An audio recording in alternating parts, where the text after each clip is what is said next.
Mindful Pilgrims and the Chopra Center staff member who will be reviewing this video. I'm Jerry Boyer, and last time we learned about Agni, Ama, and Ojas. So today we're going to cover emotions and the dosha types.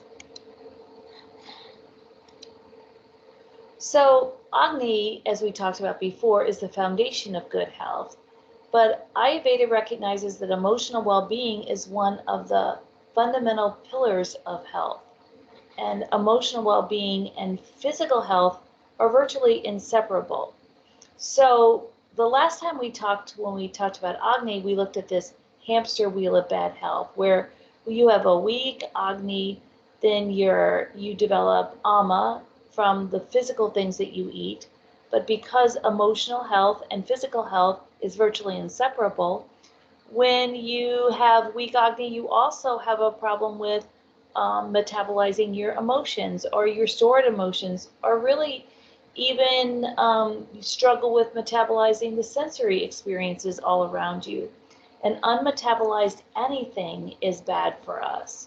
So when we are burdened with pent-up resentment or hostility, regret, or grievances, our health suffers. So again, the Ama causes blocks in the channels of our body-mind, which weaken our immune system, and it also weakens our emotional well-being.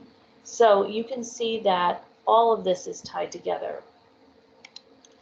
Now, the interesting thing is that all emotions come from our needs, and depending on what our dosha is, we have a tendency towards certain emotions when our needs aren't met. And so we're going to look at the doshas again. So we talked about before that Vata was space and air. And so when Vatas aren't getting their needs met, they have a tendency to feel anxiety, fear, worry, guilt. And they're likely to maybe blame themselves for the situation and wonder what they did wrong. Now, the Pitta, on the other hand, fire and water. So, of course, when they aren't having their needs met, they're going to feel anger or hostility. They might become sarcastic, aggressive, or threatening, and they're also prone to blame others. Kapha, water and earth, they are going to feel sad and discouraged when they don't get their needs met. They may become stubborn, moody, or indifferent, and have a tendency to just ignore the situation and withdraw.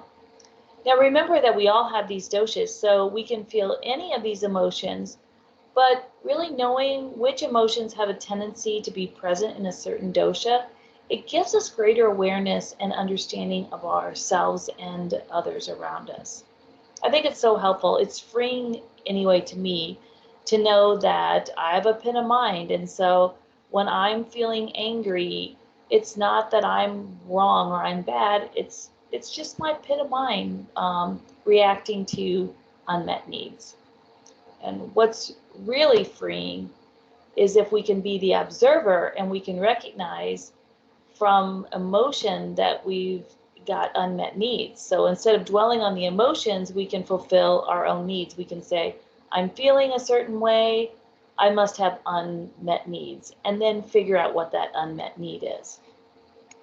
Now, let's further expand on awareness. So emotions are physical sensations associated with thoughts in our mind.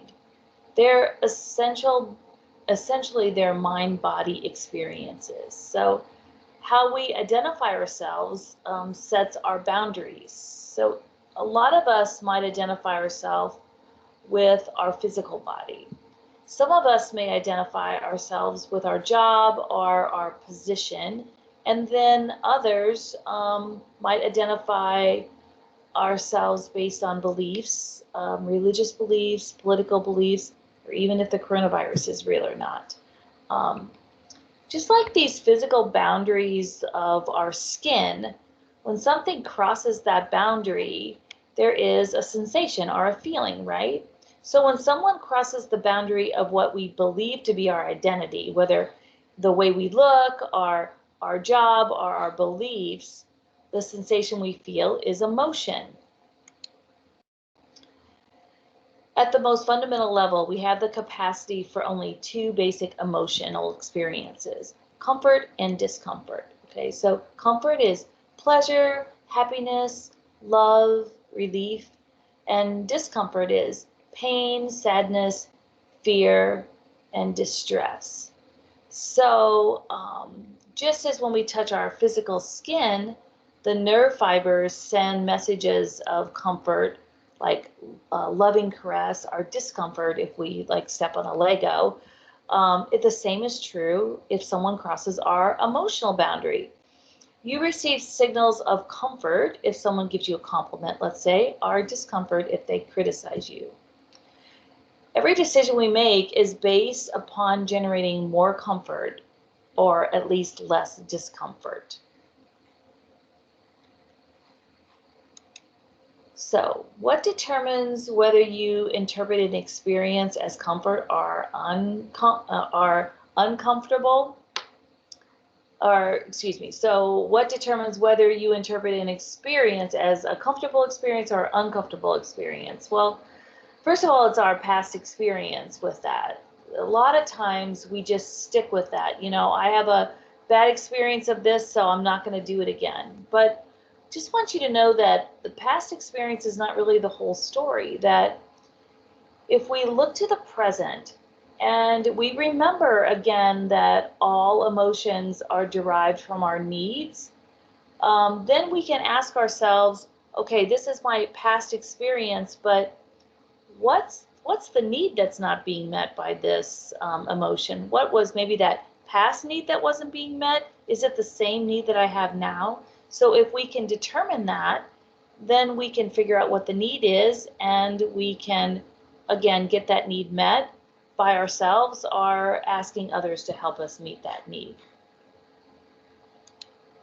So the only way we're going to get really good at handling our emotions is to practice. So let me know if in the comment section if you'd like to me to send you the Meet Your Emotion exercise, and if you have any questions, post those questions in the comments and we'll start a discussion. It was really great to be with you today. Stay warm and be healthy. Namaste.